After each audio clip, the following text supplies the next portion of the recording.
दुआएं हर उस शय को बदल सकती हैं जिनके बारे में तुम वसवसों का शिकार हो जाते हो। यकीन रखो, वो जिसने तुम्हें आजमाइश में डाला है वही उससे निकलने के असबाब भी खुद ही पैदा करेगा।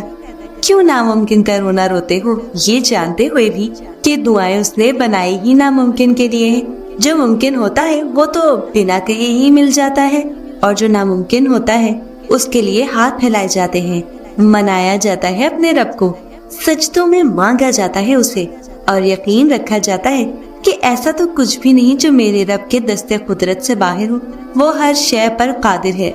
सुनो, तुम अपने जख्मों को अपने रब के पास ले जाया करो। वही मरहम रख सकता है उन जख्मों पर, वही दवा कर सकता है इन दुखों की। और जब तुम उसके पास दर्द से सिसकते हुए जाते हो ना, तब वो इन जख्मों को ना भरे, ऐसा मुमकिन नहीं। याद रखो, एक दिन ये सारे हालात बदल जाएंगे, ये अजियतें खत्म हो जाएंगी, ये दर्द राहत में बदल जाएंगे, हर बिगड़ी संवर जाएगी, तुम मुतमईन हो जाओगे। बस इस वक्त को फिलहाल ऐसे गुजार लो कि कल सब ठीक हो जाए। आने वाला कल आज से बेहतर होगा। जैसे गहरी तारीख रात के बाद रोशन सवेरा तुलू होता है, बिल्कुल वैसे कल के लिए परेशान ना हो। तुम्हारा कल जिसके हाथ में है वो फरमाता है कि यकीनन तेरे लिए अंजाम आगाज से बेहतर होगा। जब वो फरमा रहा है तुमसे कि और यकीनन आगे आने वाले हालात तुम्हारे लिए पहले हालात से बेहतर हैं, तो फिर उसकी सच्ची बात पर शक कैसा। अल्लाह रब्बुल इज्जत हमारी हर इल्तिजा को सुनता है, जो मुंह से कह दी जाती है और जो हम चाहकर भी कभी कह नहीं पाते। बस कभी कभार वो हमारा सब्र आजमाता है, हमारी मोहब्बत का इम्तिहान लेता है कि क्या मेरा बंदा मुझ पर इतना यकीन रखता है कि मेरी रजा के लिए इंतजार कर सके, मुझे राजी करने के लिए सब्र कर सके।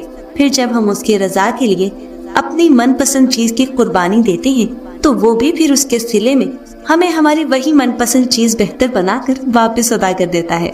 हजरत इब्राहीम अलैहिस्सलाम का किस्सा याद है, जब अल्लाह रब्बुल इज्जत ने उनसे हजरत इस्माईल अलैहिस्सलाम की कुर्बानी का कहा था, इसलिए कि अल्लाह रब्बुल इज्जत अपने बंदों की दुआएं भी कबूल करता है और उन्हें आजमाइश में भी डालता है, उनकी कुव्वत ईमानी का इम्तिहान भी लेता है और उन्हें अल्फा वाला मुकामात पर फाइज भी करता है।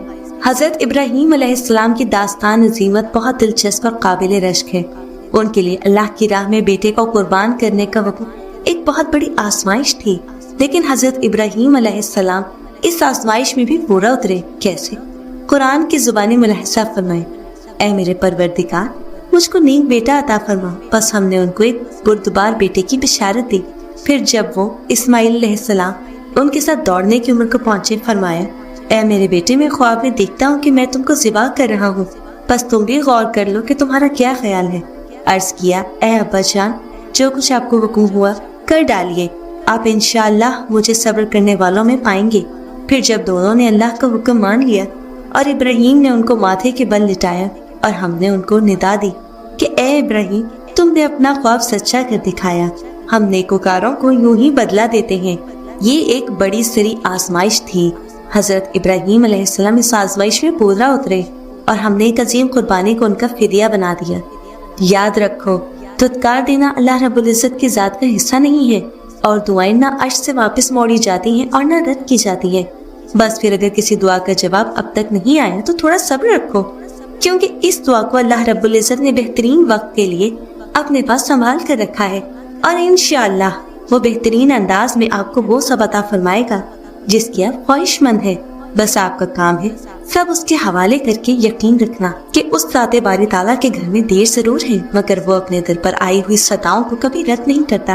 वक्त तय है हर काम का, और जब उस काम का मुकर्ररा वक्त आ जाता है तो फिर वो घड़ी भर की भी देर सवेर नहीं होने देता।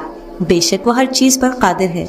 इंसान की दुआएं उसकी तमन्नाओं का इजहार होती है। जब इंसान तस्कीन नफ्स और तरबियत ज़ात के लिए दुआएं करता है तो खुद उसका अपना दिल उसकी तरफ शौक के साथ मुतवज्जह होता है। वो अपनी शख्सियत को जिन खूबियों से आरास्ता करने की दुआ करता है, वो खूबियां उसके दिल के अंदर बसेरा करने लगती हैं।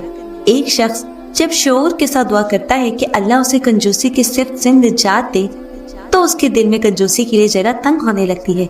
एक शख्स जब सच्चे दिल से हुस्न इबादत की दुआ करता है तो उसकी तबीयत में हुस्न इबादत के लिए मीलान बढ़ने लगता है। जब कोई अल्लाह से गिड़गिड़ा कर दुआ करता है कि मेरे खुदा मुझे नेकियों की तौफीक दे, तो वो ये कह रहा होता है कि मुझे नेकियों से इश्क है। اور بار بار یہ کہنے سے نیکیوں سے اس کا عشق ترقی کر جاتا ہے۔ اللہ کے رسول صلی اللہ علیہ وآلہ وسلم کی تربیت کا ایک انوکھا انداز یہ تھا کہ آپ اپنے ساتھیوں کے مجلس میں ذرا بلند آواز کے ساتھ ایسی دعائیں کرتے تھے جن میں سننے والوں کے لیے یہ پیغام ہوتا کہ انہیں اپنی زندگی کے ان پہلوؤں پر خاص طور سے توجہ دینی ہے۔ حضرت عبداللہ بن عمر رضی اللہ تعالیٰ عنہ کہتے ہیں کہ شاید ہی کبھی ایسا ہوتا ہو کہ اللہ کے رسول صلی اللہ علیہ وآلہ وسلم کسی مجلس میں ہو اور اٹھنے سے پہلے اپنے اور اپنے ساتھیوں کے لیے یہ دعا نہ کرتے ہوں، اے اللہ ہمیں ایسی خشیت عطا کر دے جو ہمیں تیری نافرمانیوں سے روک دے، ہمیں اپنی ایسی اطاعت کی توفیق دے جو ہمیں تیری جنت تک پہنچا دے، ہمیں ایسا یقین عطا کر دے جسے دنیا کی ساری مصیبتیں آسان ہو جائیں، ہمیں جب تک زندگی دے اس وقت تک ہماری سماعتوں، بصارتوں اور قوتوں کی حفاظت فرما اور ہم ہی میں سے ہمارا وارث بن۔ دعا ایک پاکیزہ انسان کی تصویر پیش کرتی ہے جس کی ترجیحات بہت اعلیٰ ہیں۔ وہ اس مادی دنیا میں عظمت و استقامت کی زندگی جینا چاہتا ہے۔ اس کے نزدیک روگ سے پاک دل اور دروغ سے پاک زبان سب سے قیمتی متاع ہے۔ وہ صابر و شاکر اور عابد و راضی رہنا چاہتا ہے۔ دعا کے آداب اور قبولیت دعا کی شرطیں ذکر کی ہیں۔